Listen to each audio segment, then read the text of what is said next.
अर्पण शक्ति संस्थान के संचालक और संस्थापक श्री सुरेंद्र सिंह गुड़ा जी का बहुत ही स्वागत करती हूँ और जोरदार तालियों से उनका मंच पर स्वागत कीजिए। और इसी के साथ मैं प्रदीप सिंह शेखावत जी को भी मंच पर आमंत्रित करती हूँ श्री सुरेंद्र सिंह गुड़ा जी के माल्यार्पण के लिए।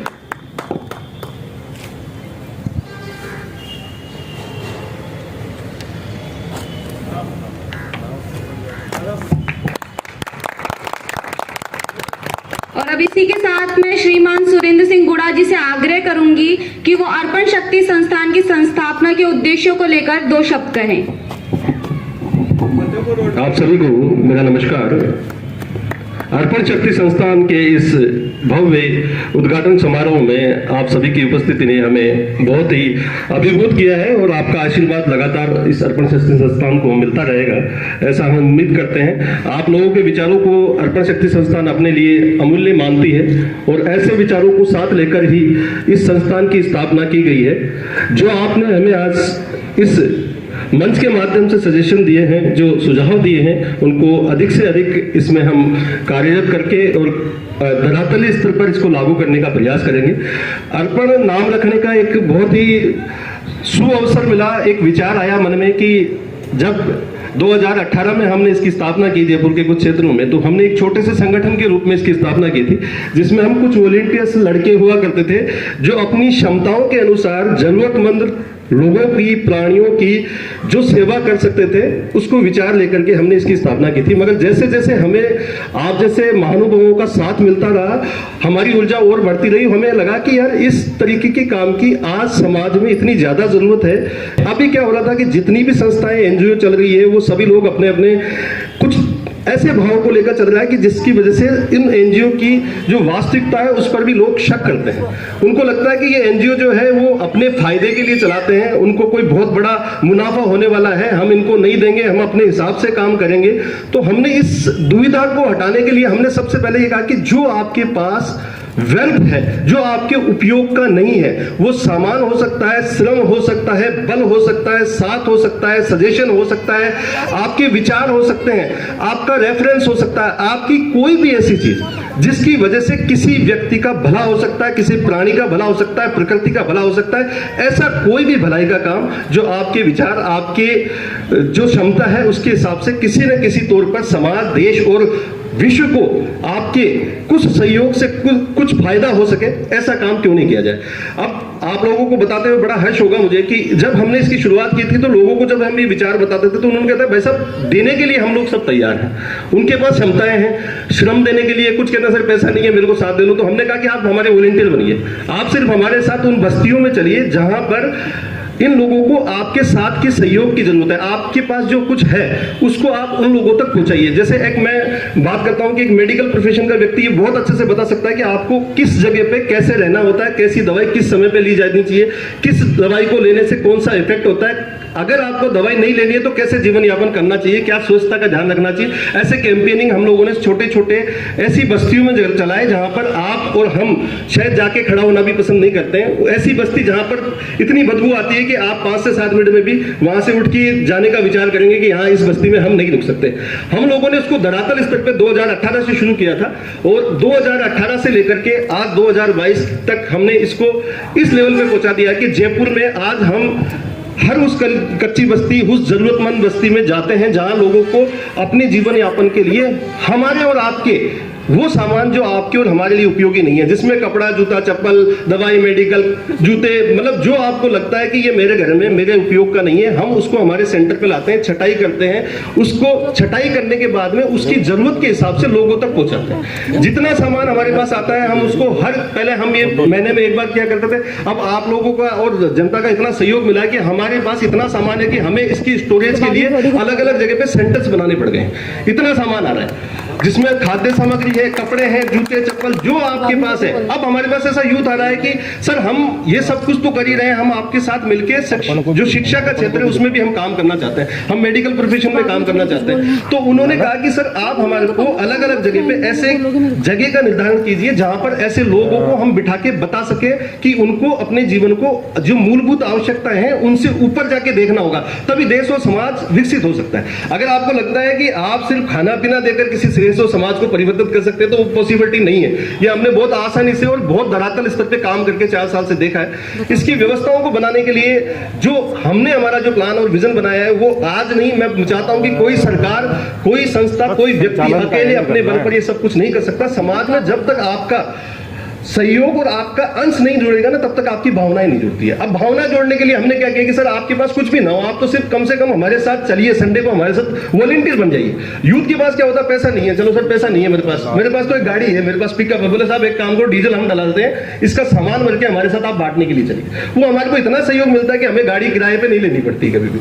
अब आपके साथ जैसा सहयोग से आप लोगों से पता चला कि हमें शिक्षा के क्षेत्र में काम करना है, हमें भिखारी मुक्त राजस्थान को बनाना है, भारत को बनाना है, तो आपको मैं बताते हुए बड़ा ही हर्ष करता हूं कि इस एनजीओ में वो सारे अच्छे काम जो आपके विचार और मन में आते हैं, उन सभी का हमने बाकायदा रजिस्ट्रेशन कराया है। शायद राजस्थान की 1000 एनजीओ में से ये 5 एनजीओ ऐसी है जो इस सारे काम को करती है। ऐसा कोई काम नहीं है जो आपके मन में आएगा और जो हम नहीं करते। हम न्याय से लेकर सशक्तिकरण, आर्थिक तौर पे पिछड़ापन, जो कमजोरियां हमारे समाज की, उसके लिए आज हम कटिबद्ध हैं काम करने के लिए। और आप लोगों का मार्गदर्शन ऐसे ही मिलता रहा तो मुझे नहीं लगता कि हम लक्ष्य से काफी दूर हैं। आज हमने सीकर शुरू किया है, इसके बाद दौसा शुरू होने वाला है, अजमेर शुरू होने वाला है, लक्ष्मणगढ़ मेरी बात चल रही है, कोटा की मेरी पूरी टीम काम कर चुकी है। आप जहां सोच सकते हैं, जहां अच्छे व्यक्ति हैं, वहां जो काम और जरूरत है वो सब लोगों का सहयोग लगातार मिलता रहेगा हमें। और जितनी चीजें आप लोगों ने हमें सजेशन दिया, हम उनको बहुत ही अच्छे सुविधापूर्ण तरीके से जैसे जैसे लागू कर पाएंगे करेंगे, और आप लोगों का ऐसा ही मार्गदर्शन हमें मिलता रहेगा, इसकी उम्मीद भी हम रखते हैं। अर्पण शक्ति संस्थान एक ऐसी संस्थान है जो मानवता के सिद्धांत पे काम करती है। जाति, धर्म, ऊंच नीच, भेदभाव सबसे मुक्त है। ये आप मान लीजिए किसी भी तरीके के धर्म के व्यक्ति के लिए हम काम करते हैं, किसी भी पशु, प्राणी, प्रकृति, जितनी भी चीजें आप सोच सकते हैं, जिसके लिए आपको कुछ अच्छा करना है उसके लिए हम अच्छा करते हैं। अब आप लोगों का एक छोटा सा सवाल होता है कि साहब इसका अर्पण नाम क्यों रखा गया। देखिए, हम क्या करते हैं कि अपने जीवन को हमेशा अपने और अपनों के बीच में जीते हैं। इसके बाद हमारी दुनिया खत्म हो गई, जिसके अंदर मानवता का कोई अंश नहीं बचा है। आज मेरा मानना है कि 99% लोग अपने जीवन को पशु तुल्य बना के जी रहे हैं। वो पशुओं की तरह जीते हैं। जैसे एक पशु होता है, वो सुबह उठता है, अपने बच्चे के लिए खुद पेट भरता है, अगर छोटा बच्चा है तो उसको दूध पिलाने के लिए माँ घूमती है, वो शिकार करता है, या पशु जो खाना खाती है वो खाती है, और माँ और बच्चों तक सीमित रहता है, उसकी सुरक्षा करती है। और आज का जो मानव है वो वाकई यही काम कर रहा है। वो देख रहा है कि मेरे बच्चे का जीवन सुधर जाए, इसका बच्चा क्या कर रहा है, इससे मुझे कुछ लेना देना है, मेरे पड़ोस में कोई तकलीफ है, इससे कोई लेना देना नहीं है। कलयुग की शुरुआत में ही ये मान लिया जाना चाहिए था कि अगर ऐसी व्यवस्था आती है तो हमको इसको रोकने में डिले करना है, मतलब इसको हमको दूरी तक पहुंचाना है। इसको रोकने के लिए हमें जो हमारे प्रयास करने हैं वो मानवता के नाते किए जा सकते हैं। जब तक आप भेदभावपूर्ण राजनीति करेंगे या भेदभावपूर्ण व्यवहार करेंगे, तब तक ये संभावनाएं बहुत ही कम रहती है। जितनी भी चीजें आज आपके सामने दिखती है, आपको लगता है कि ये परिवर्तित होना चाहिए, मगर आप अपने दिल पर कभी भी लेफ्ट राइट करके देख लीजिए। मैं हमेशा कहता हूं कि अपने लेफ्ट हैंड को राइट पे रखेंगे, राइट की तरफ रखेंगे, तो आपको पता चल जाएगा कि मैंने जीवन में अपने स्वार्थ, अपने परिवार के स्वार्थ या अपने समाज के लिए क्या किया है। इसके बाद की अगर आपकी कोई व्यवस्था है जिसकी शक्ल आप नहीं जानते, उसके लिए आपने क्या किया, वो आपका वास्तविक अर्पण है। अगर आपने किसी को शक्ल दिखा के, किसी की शक्ल याद करते हुए किसी को कुछ अर्पण किया है, समर्पण किया है, कोई दान किया है, कोई डोनेशन किया है, तो ये मान लीजिए कि अगर उस बंदे की शक्ल आपको याद है तो आपका वो समर्पण, वो दान, धर्म सब व्यर्थ है। आपको देने के बाद जिस व्यक्ति को दिया है, आपको कभी वो मिले तो वो आपको वही बोले कि भाई साहब मैंने कभी आपको देखा था, आपने मेरी उस समय इस छोटी सी चीज से मदद करी थी। आपके दिमाग में वो चीज नहीं होनी चाहिए। अगर आपके दिमाग में वो चीज है तो ये जो अर्पण का कॉन्सेप्ट है या इस तरीके की जितनी भी संस्थाएं हैं वो सब व्यर्थ अपना काम करती है। दिखावे की राजनीति, दिखावे का जो परिवेश है आज समाज में बनता चला जा रहा है, इससे दूर हटकर यही मानवता का जो विचार है वो आप लोग आगे तक पहुंचाएंगे। आप लोगों का सहयोग और आपके सजेशन से, जितनी भी आपने बताई, साहब ने बताया कि भिखारियों से रिलेटेड जो बच्चे आज सड़कों पे घूम रहे हैं उनके लिए क्या कर रहे हैं, तो हमने कहा साहब भिखारी को भीख देना आप बंद कर दीजिए, हम उसको रोजगार देंगे, शिक्षा देंगे, वो बच्चे हमारे पास छोड़ दो, हम तैयार करेंगे। हम नहीं चाहते कि कोई हमारे देश की सड़कों पर किसी बंदे या किसी लेडीज को बच्चा गोद में लेके, जब बच्ची के आपकी गाड़ी के पास वो जब आती है लेडीज की, ये मेरा बच्चा है, इसको दूध पिलाना है, मुझे दवाई देनी, तो आपके जब मन में जो भाव आते हैं ना, हो सकता है वो वाकई नीडी हो, मगर आप क्या उसकी सहायता उस तरीके से नहीं कर पाते, क्योंकि आपको लगता है तो 100 गाड़ियों वालों से मांगते, इसका तो प्रोफेशन। आपके पास उस बंदे की प्रोफाइल नहीं है कि वाकई जरूरतमंद कौन है और किसको जरूरत नहीं है। इसको छटनी करने के लिए सबसे पहले आप वहां जो लोग बैठे हैं उनका सर्वे करवाया जाता है। हमारी टीम सर्वे भी करती है, उन लोगों को समझाइश करती है, समझाइश करने के बाद में उनको, जो आप मेरे बोर्ड पे भी देख रहे हैं कि ये अर्पण शक्ति संस्थान रोजगार केंद्र के नाम से हमने आज तक जयपुर में 11 से ज्यादा सेंटर खोल चुके हैं, जहां पर लोगों को हम एक्सपोर्ट, पैकिंग, जो भी काम होता है उसकी व्यवस्थाएं करके देते हैं। महिलाएं अपने घर के पास में एक सेंटर बना हुआ जहां 40-40, 50-50 लेडीज रुकती है, 2 से 3 घंटे का समय देती है, अपने आप को आर्थिक तौर पर सशक्त बनाती है। साथ में ही जो घर का प्रेशर होता है वो समाज में जो आजकल चल रहा है उसकी जानकारी उनको दी जाती है, उनको सरकार की वो योजनाएं बताई जाती है जिससे उनके पास में जो भी उनकी सहायता हो सकती है। जैसे आज मेडिकल की योजना है, चिरंजीवी योजना बहुत अच्छी सरकार ने चलाई है, 10 लाख तक का आज आप निःशुल्क इलाज करा सकते हैं, मगर उसकी जानकारी नहीं होने की वजह से 850-900 रुपए भी खर्च नहीं करना चाहता कोई बंदा। अगर उसकी जानकारी हो तो बहुत बड़ी फैसिलिटी, बहुत सारी मेडिकल की फैसिलिटी उसको बहुत कम कीमत पे मिल सकती है, मगर उनके पास कोई सजेशन या जानकारी देने वाला बंदा नहीं है। हमारी टीम इस तरीके के काम लगातार करती रही है। रोजगार से रिलेटेड हम आज 10 सेंटर मैंने आपको बताया, और इसको प्रारंभ करने का मकसद भी यही है कि हम सरकार के ऊपर बोझ नहीं बन रहे, हम सरकार को करें कि हम करें, आप ये बताइए कि अब आपके इन सोर्सेज को कैसे कैसे जनता तक पहुंचाया जा सकता है। मगर जब तक आपके और मेरे जैसे लोग, मैं ये कहता हूं कि अभी बताया मैडम ने कि 1,40,00,000 1.25 करोड़ से ज्यादा हो गई है मोदी जी के बाद, अब बढ़ती जा रही है जनसंख्या। तो इतने लोगों को होते हुए भी अगर हमारे एक क्षेत्र में अगर 2 से 3 हजार लोग भी हमारे वॉलंटियर्स और हमारे सहयोगी बन जाएंगे, तो मैं कहता हूं कि इस क्षेत्र में एक भी ऐसा निर्धन, लाचार, पशु, प्राणी, पक्षी, बच्चा कोई नहीं दिखेगा जिसकी मदद करने के लिए आपको अथक प्रयास करने पड़ेंगे। आप 1000 लोगों का संगठन बनाइए जो सिर्फ वॉलंटियर्स होंगे, आपके साथ काम करेंगे। आप अगर इस छोटे से प्लान में इस सीकर की बात करते हैं तो आपकी जो आबादी है उसका 2% लोगों ने अगर अपने साथ सहयोग कर लिया तो सीकर में मैं आपको गारंटी देता हूं कि ना तो कोई गरीब होगा, ना कोई बेरोजगार होगा, ना कोई पीड़ित होगा, ना कोई पशु पक्षी। इनके प्रति आज जो भावनाएं जग रही है, मैं क्यों करूं यार, ये कर रहे हैं ना भाई साहब कर रहे हैं, इनको कोई फायदा होगा। ये फायदे वाली जो लाइन है ना, इसको खत्म करना पड़ेगा। जितनी चीजें हम सोच सकते थे हमने सोचा, और आप लोगों का जो सहयोग मिलेगा, आप लोगों के सजेशन मिलेंगे, ऐसे हम परिवर्तन करते रहेंगे। हमारी टीम को लगातार हम आगे से आगे बढ़ाते रहेंगे। इसी क्रम में हमने क्या किया है कि देखो, जब से हमने इसके बारे में सोचा उससे पहले से हम 10 साल से हम न्यूज़पेपर चला रहे हैं, आज 20 साल तक समाचार पत्र के नाम से चलाते हैं। तो समाज की जो दुखद चीजें थी, जो कमियां थी, उनको हमने महसूस किया कि ये परिवर्तन होना जरूरी है। अगर ये नहीं हुआ तो आगे आने वाली पीढ़ियां हमको किसी नाम से नहीं, किसी बदनामी के नाम से जानेगी कि यार ये पूर्वज हमारे लिए कोई पेड़ लगा के नहीं गए, इन्होंने पानी की व्यवस्था नहीं की। मैं एक छोटी सा उदाहरण आपको देता हूँ कि आज 70-71 साल हो गए देश को आजाद हुए, मगर राजस्थान पानी को आज भी तरसता है। बहुत ही बड़ी विडंबना है। आज हमारे राजस्थान में अगर पानी हो जाए तो हमारे जो, मैं अभी भीलवाड़ा के कुछ बंदे पड़े हुए हैं अपने उसके आसपास आप जाके देखोगे तो उनके घरों पे 10-10, 20-20 बीघा जमीन है, मगर वो पन्नियां चुगते हैं, मतलब कचरे में से पन्नी उठाते हैं और उनके बच्चे वहीं रहते हैं। उन्हीं, मैंने उनसे बैठ के बात करते हैं हम जब लोग कि भाई कहाँ रहते हो, बोले साहब जमीन सब है मगर पानी नहीं है, क्या करें। कमी किसकी है? कमी हमारी है। सरकार के सामने अगर आपने किसी स्तर पे इस तरीके की मांग ही नहीं रखोगे तो सरकार क्यों प्रोसेस में आएगी? सरकार तो चाहती है कि जो मांगेगा उसको मिल जाएगा, जो चिल्लाएगा, जो रोएगा, जो चिल्लाएगा, जिसमें क्षमता होगी, ताकत होगी, वो ले लेगा। मांगने वाले बहुत है।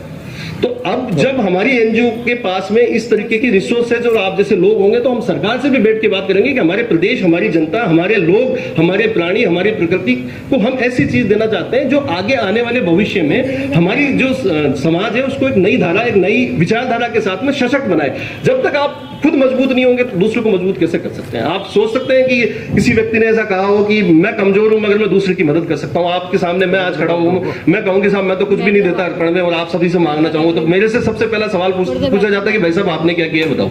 पहला सवाल मुझसे शुरू होता है कि आपने क्या किया है, इसको कैसे शुरुआत। तो सबसे पहले अपने घर, अपने परिवार से शुरुआत कीजिए, अपने बच्चों को इस बारे में डालिए। मैं नहीं चाहता कि देखो आप लोग बहुत जीवन का अनुभव लेके आए हैं, इस अनुभव को आपके बच्चे तभी सुनेंगे जब आप उनको दूसरों के साथ में जोड़ेंगे। क्योंकि आजकल बच्चों की जो परवरिश हुई है ना, जो एजुकेशन सिस्टम है, उसमें क्या होता है, वो अपने घर के आदमी को तो ये समझते हैं कि ये तो पूरे दिन ऐसे ही करते हैं बाबूजी, तो इनका तो कोई लेना देना ही नहीं है ना, ये तो बात ज्ञान लगाते हैं अपना, है ना, इनका कोई लेना देना नहीं है। उसको मेरे पास भेज दो, मैं मेरे बच्चों को आपके पास भेजूंगा, तो उसका बात का प्रभाव अलग होता है, बात करने में वो दबाव बनता है। उसको लगता है कि हाँ यार ये जो है ये अंकल सही करें, पापा जी तो शायद हो सकता है गलत कह सकते हैं, मगर अंकल भी गलत थोड़ी कह सकते हैं, ये भी गलत थोड़ी कह सकते हैं। जब तक आपकी भावनाएं, बच्चों की भावनाएं समाज उत्थान और समाज के जो श्रेष्ठ कार्य होते हैं उनमें नहीं लगेगी, तब तक आपका और इस देश का और इस समाज का मतलब क्या होता है? आजकल क्या होता है, समाज एक शब्द बना दिया, आप लोग तो सब शिक्षाविद हो, आप सभी ने किया, समाज शब्द का मतलब ही बदल दिया, समाज को जाति से जोड़ दिया। अरे समाज तो मानवता का होता है, मानव समाज है, प्राणी समाज है।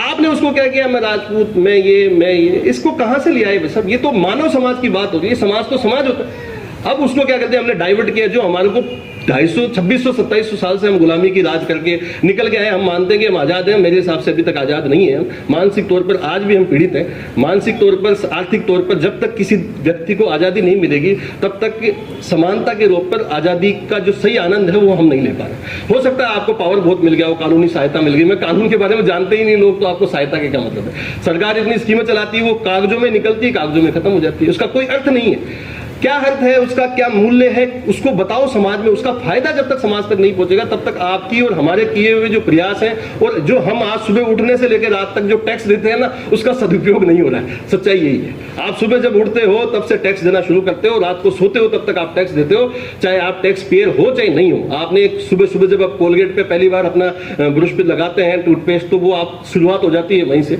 पानी का जब नल खोलते हैं तब आप टैक्स देना शुरू करते हैं, और रात को सोते हैं तब तक आप टैक्स ही देते रहते हैं। उस टैक्स का क्या बेनिफिट है? क्या आपके दिए हुए टैक्स से कुछ अच्छे इंफ्रास्ट्रक्चर मिल रहे हैं? क्या आप जो चाहते थे वो मिल रही है? हमारी जनसंख्या अनुपात में क्या सरकारें हमारे को वो फैसिलिटी दे रही है, नहीं दे रही? सरकार नहीं दे रही है तो हम क्या करें? और हम कर रहे हैं तो सरकार को हम करके क्या दिखा सकते हैं कि सर हम कर सकते हैं, आप क्यों नहीं कर सकते? अभी हम बताया मैडम ने कि अभी मैं पीपलाद के एक सरपंच साहब है, उन्होंने इतने बढ़िया प्रयास किया, उन्होंने पूरे गांव की रूपरेखा बदल दी। एक अकेला आदमी छोटी सी चीज चलाई, छोटा सा गांव, आज उनका नाम मतलब वर्ल्ड में फेमस तरीके से लिया जाता है। उन्होंने क्या किया कि भैया बेटी जन्म हो 10 पेड़ लगा देना।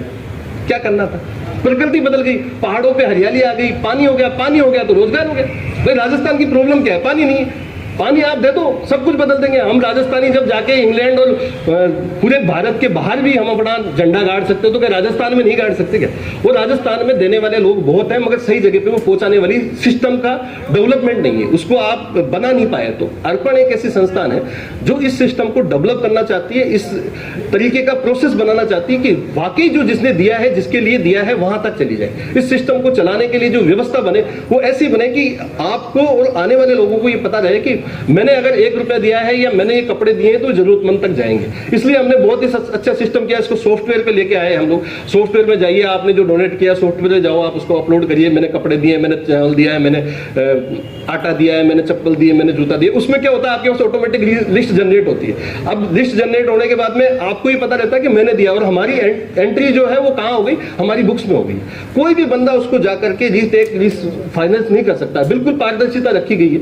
हमारा उद्देश्य इतना सा है कि अब समाज में अगर आपने आज अलग नहीं जगाई है, तो जैसे हम पहले गुलाम थे उससे डबल गुलाम होने वाले हैं। हमारे पूर्वज हमसे 300% समझदार थे। आज कोई भी गढ़ मोहल्ले देख लो आप, जाके वहां की पानी की व्यवस्था देखिए आप। अब मैं अभी हम जयपुर रहते हैं तो जयपुर की आपको बताता हूँ कि नाहरगढ़ में एक पानी का एक इतना सुंदर सिस्टम है। इतने बड़े पहाड़ पर भी वहां पर पानी को रिसाइकिल करके नीचे से ऊपर ले जाते हैं, और बिना मोटर के कैसे लेके जाते हैं। वो 300% हमसे ज्यादा बुद्धिमान थे।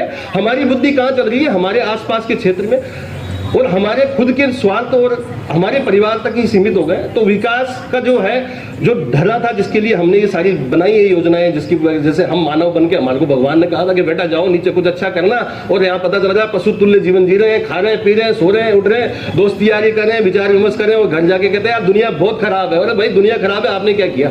सीधा सा एक शब्द अपने आप से सोते समय पूछिए कि आज मैंने कौन सा ऐसा काम किया जिससे मेरे जीवन की सार्थकता सिद्ध हो, मेरा जीवन आज सफलता की ओर पहुंच रहा है। आज तक जितने भी आप व्यवस्थाएं देखते आ रहे हैं, उसमें हम लोगों की कमियां निकालने में बहुत बिलीव करते हैं कि यार भाई साहब आए थे, इन्होंने ये काम किया, अरे यार ऐसे नहीं करना चाहिए, तार है ना ये ऐसे पड़ा हुआ था, अरे इसको दबा देते यार, अरे भाई साहब 5 मिनट लगेगी, आप पार डालो, आप दबा दो।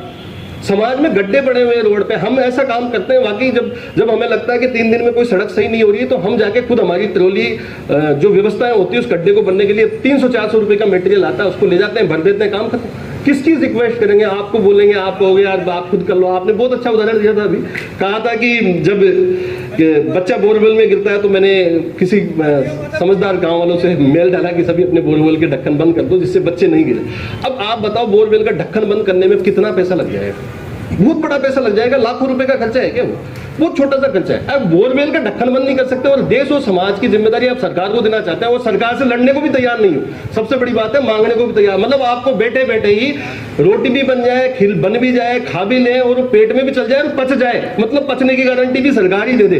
तो आप इस पोजीशन में, तो मेरे हिसाब से ऐसा देश नहीं देखा मैंने कहीं जो इस तरीके की व्यवस्था आप डेवलप कर पाओगे। आप चाहे कितने भी बड़े अच्छे शिक्षाविद हो जाओ, कितने बड़े समाज सेवी हो जाओ, कितनी बढ़िया पॉलिटिकल पार्टी हो जाओ, या किसी तरीके का समाचार पत्र चलाओ, वालों, जो भी आपको लगता है कि परिवर्तन के लिए बने हुए, वो क्या करते हैं, थोड़े समय तक अपनी क्षमताओं के साथ प्रयास करते हैं, मगर वो देखते हैं कि जनता ही ऐसी है, इसके साथ मैं क्यों अपना व्यवहार करूं, मेरे बच्चों की लाइफ खराब हो जाएगी, मेरे खिलाफ कार्रवाई। साहब तो पूरी पुलिस की नौकरी करके आए हैं, तो इनको तो पता है कि जीवन में किस किस तरीके के अभाव, मतलब सब सही काम करना होता है तब भी कितना प्रेशर इन्होंने झेला होगा, ये मैं समझ सकता हूँ कि इनको कितने फोन आते होंगे कि साहब इसको छोड़ दो, इसको पकड़ लो, इसको क्यों पकड़ा है, आपका ट्रांसफर हो जाएगा। तो जब आप और हम नहीं लड़ेंगे, एक छोटा सा उदाहरण अभी बहुत अच्छा चल रहा है, कनाडा में हमारे पंजाब के काफी सारे लोग रहते हैं, उन्होंने क्या कराया कि कोरोना की टीका की एक सर्टिफिकेट होता है, और कनाडा सरकार ने उनको कहा कि आप सर्टिफिकेट के बिना ट्रक सड़कों पे नहीं चला सकते। उन्होंने क्या किया, ट्रकों को ही सड़क पे खड़ा कर दिया, और आज पूरा कनाडा बंद है। कौन खड़ा कर रहा है? हमारी पंजाबी सरकार। ट्रक बंद कर दिया, एजेंसी बंद है, उनको उनकी फौज कम पड़ गई, उनको आपातकाल लगाना पड़ गया सिर्फ इतने से बात पे कि उनको कोरोना के सर्टिफिकेट के बिना ट्रक चलाना दिया जाए। अब आप और हम हमारी व्यवस्थाओं के लिए क्या वाकई में लड़ते हैं? क्या हम उसके लिए प्रयास करते हैं? क्या हम हमारे एफर्ट्स और हमारी क्षमताओं के हिसाब से समाज को कुछ देते हैं? मैं तो कह रहा हूं, आप कुछ भी मत दो, हमारे साथ खड़े हो जाओ 2 घंटे आके, हमारा मनोबल बढ़ा दो, हमको आशीर्वाद दे दो। बहुत कुछ है समाज में, इतने सारे लोग हैं, आपके जैसे भामाशाह भी हैं, आपके जैसे सहयोगी भी हैं, आपके जैसे सुझाव देने वाले लोग भी हैं।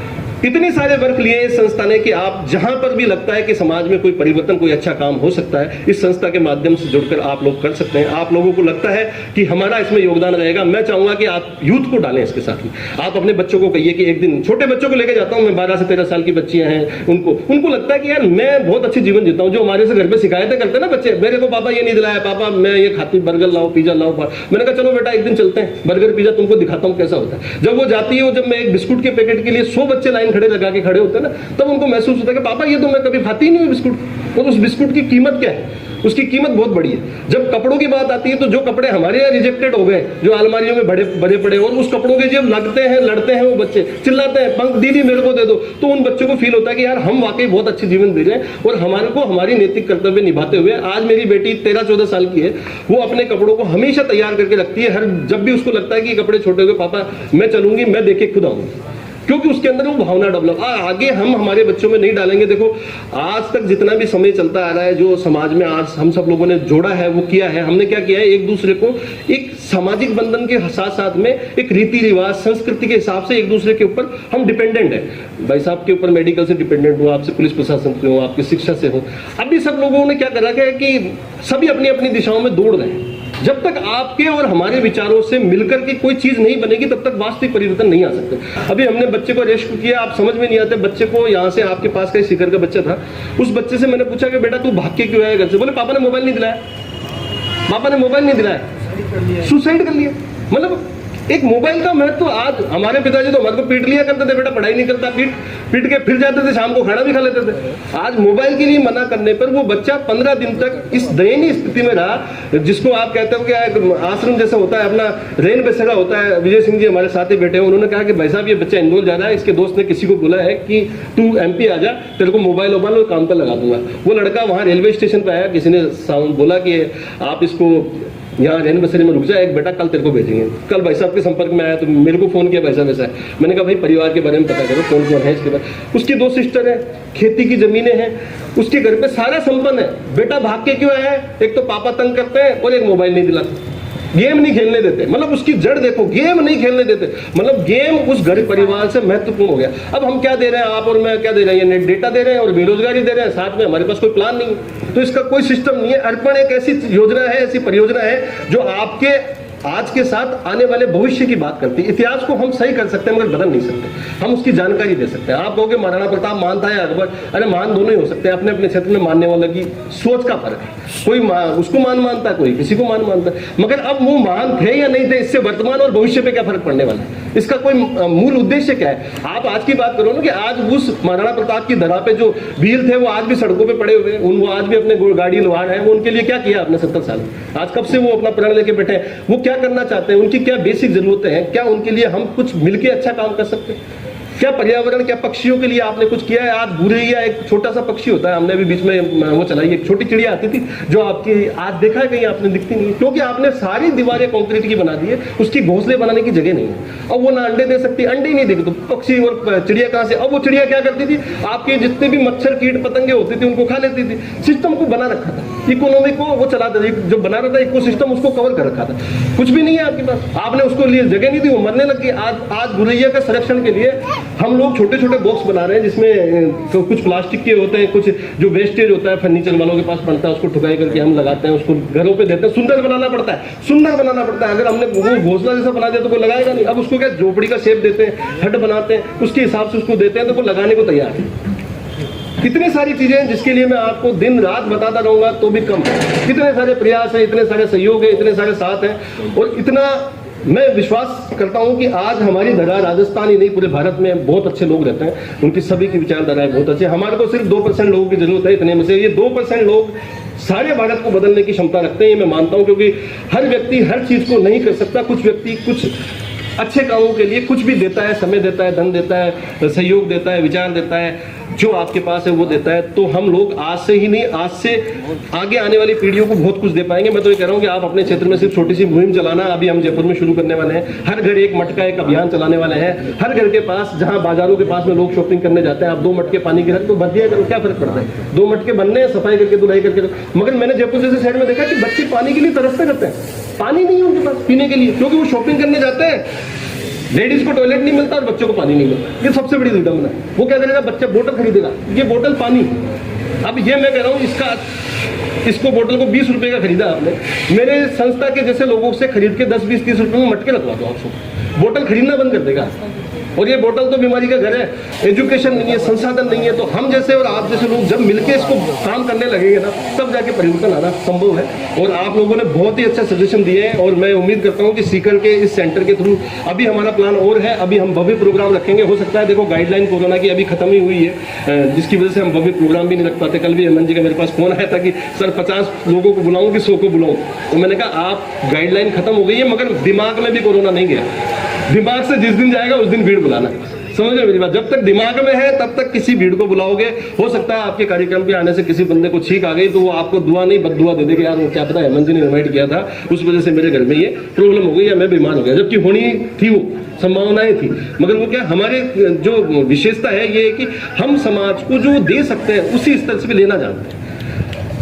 जितनी भी आपने सजेशन दिए, शिक्षा को लेकर के, एजुकेशन को लेकर के, मेडिकल को लेकर के, न्याय को लेकर, हमारी ये व्यवस्था थी कि हम एक जनता दरबार करके एक कॉन्सेप्ट चलाते हैं। हम कहते हैं जनता की सरकारी, गैर सरकारी, सामाजिक, गैर सामाजिक, धार्मिक, अधार्मिक जो भी समस्या है आप एक बार हमारे लाओ। हमने उसका टैगलाइन दिया है, न्यायालय से पहले न्याय की व्यवस्था। तो हमारा जब अखबार जाता है, जब पोस्टर जाता है, तो वहां के जो लोग होते हैं, बोला भैया न्यायालय खुद नहीं खोल लिया क्या तुमने। मैंने कहा भाई पहले तो हमारे ही चलते थे, चौपाल चलते थे, वहीं होती थी। अब तो क्या हो रहा है, सिस्टम क्या हो गया है कि व्यवस्था लोगों को क्या समझाया नहीं जाता। कानून के पास इतने केस है कि वो कब तक निपटाएंगे। आप 2 भाइयों में लड़ाई है, हस्बैंड वाइफ की लड़ाई है, 4 लोगों के पैसे लेकर लेन देन, हम बिठा के समझाते हैं, काम हो जाता है, दिक्कत ही नहीं, केस तक जाती ही नहीं है। और आप लोगों ने बहुत प्रेम और स्नेह दिया, आपने आशीर्वाद भी दिया, आपने सुझाव भी दिए, और आप लोगों से फिर मैं मुखातिब होता रहूंगा, आपके आशीर्वाद को लेता रहूंगा। और अर्पण आपका है, मेरा कुछ भी नहीं है, आप लोगों के साथ चलने का, सहयोग का काम है। ठीक है सब, धन्यवाद।